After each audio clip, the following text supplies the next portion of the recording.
Hai friends, ketemu lagi dengan Celoteh Anak. Friends, siapa yang belum pernah menikmati nasi Padang? Ini makanan wajib yang harus friends coba. Karena apa? Karena kenikmatannya yang tiada tara. Saat ini kita dapat dengan mudah menjumpai masakan Padang. Bahkan hampir di setiap kota di Indonesia ini pasti ada restoran Padang. Nah, ternyata friends, terdapat berbagai versi sejarah yang dipercaya menjadi awal mula berdirinya rumah makan masakan Padang.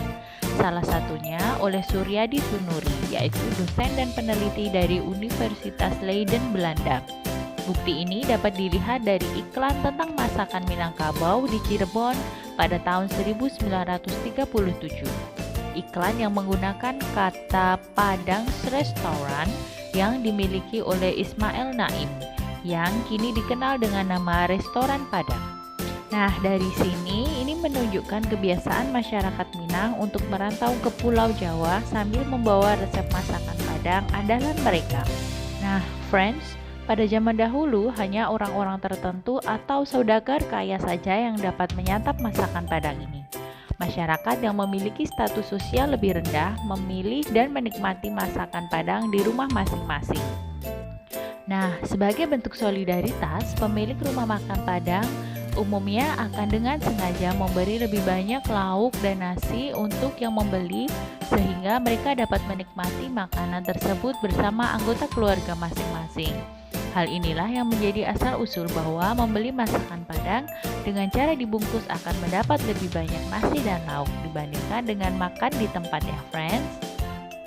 Friends, ternyata pada zaman dahulu rumah makan Padang didirikan di bawah sebuah tenda, mirip seperti penjual nasi kapau tradisional di Bukit Tinggi.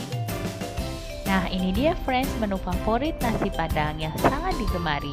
Yang pertama ada rendang. Rasanya tidak lengkap ya friends jika nasi Padang disajikan tanpa rendang. Rendang merupakan makanan tradisional dari Sumatera Barat yang biasanya dibuat dengan daging sapi dan santan yang banyak. Dan dalam mengolahnya pun memerlukan waktu yang sangat lama ya friends. Yang kedua, gulai kepala ikan. Jenis ikan yang digunakan yaitu ikan kakap. Kelebihan dari gulai kepala kakap ikan ini berasal dari kuahnya yang kental, gurih, dan nikmat. Selanjutnya ada dendeng batokok. Arti dari batokok adalah memukul. Dendeng batokok berisi daging sapi yang sudah direbus dengan bumbu, lalu dipukul-pukul sehingga dagingnya pipih. Paling nikmat lagi friends apabila disajikan dengan sambal cabai hijau. Wah, mantap ya friends. Yang selanjutnya ada ayam pop. Ayam pop ini lembut dan gurih yang membuat ayam pop berbeda dengan ayam goreng, ayam bakar, atau ayam gulai yang biasanya juga disajikan dalam nasi Padang ya friends.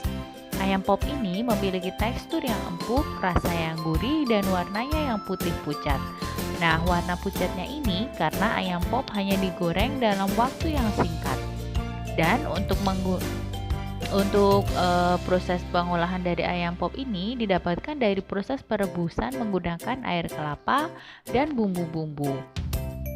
Nah, yang tak kalah enaknya friends yaitu tunjang atau kikil yang disiram dengan kuah gulai juga menjadi menu favorit nasi Padang. Tunjang ini merupakan bagian dari kaki sapi yang diolah menjadi aneka sajian, terdiri dari kulit, tulang rawan, dan otot sapi. Nah, mana friends menu favorit kalian? Yuk kita makan nasi Padang. Semoga bermanfaat. Sampai jumpa di video selanjutnya. Minta tolong untuk like, share, komen, dan subscribe. Dan jangan lupa tekan tombol loncengnya. Terima kasih.